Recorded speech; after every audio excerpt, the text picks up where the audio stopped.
आज मैं आपको इस वीडियो में बताऊंगा कि यूपीएससी सीएससी के जो फॉर्म में जो आपसे कास्ट सर्टिफिकेट के रिगार्डिंग क्या क्या डिटेल मांगी जा रही हैं अगर आप किसी भी कास्ट से बिलोंग करते हैं, ओबीसी, ईडब्ल्यूएस, एससी, एसटी वगैरह से।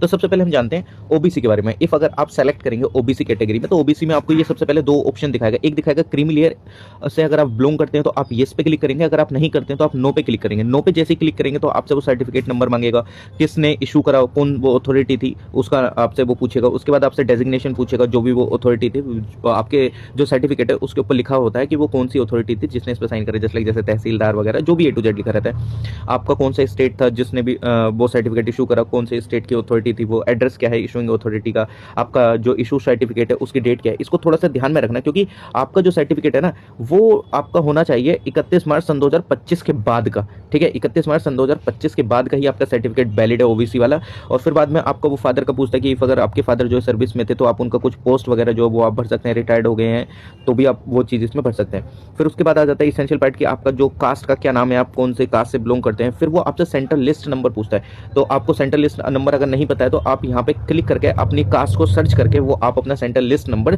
देख सकते हैं। फिर जो आपका जो सर्टिफिकेट है उसको आप अपलोड कर दीजिए। उसमें जो अलाउड साइज है वो 50 KB से 300 KB तक के बीच का कर रखा है। फाइल फॉर्मेट पे क्या नाम होना चाहिए, कास्ट सर्टिफिकेट नाम होना चाहिए। ठीक, ये भी ध्यान रखना, उस पर कास्ट सर्टिफिकेट लिखा होना चाहिए तभी वो अपलोड होगा, वरना वो अपलोड नहीं होता है, कई बार दिक्कत कर देता है। ठीक, सेम विद दी अगर आप देखेंगे ईडब्ल्यूएस, अगर आप सेलेक्ट करते हैं अपनी ईडब्ल्यूएस कैटेगरी तो फिर उसमें आपसे वो सर्टिफिकेट नंबर पूछता है। उसके बाद आपसे ऑफिस ऑफ इशूइंग अथॉरिटी पूछता है, डेजिग्नेशन पूछता है, उसकी स्टेट पूछता है, डेट ऑफ इशूइंग पूछता है, यानी कि वही कि 31 मार्च सन 2025 के बाद का आपका सर्टिफिकेट होना चाहिए। इशूइंग अथॉरिटी का एड्रेस पूछता है। ठीक, और जो आपका सर्टिफिकेट फिर वो आपसे अपलोड के लिए बोलता है। और वो जो फाइल है उस फाइल का नाम क्या होना चाहिए, कास्ट सर्टिफिकेट लिखा हुआ होना चाहिए।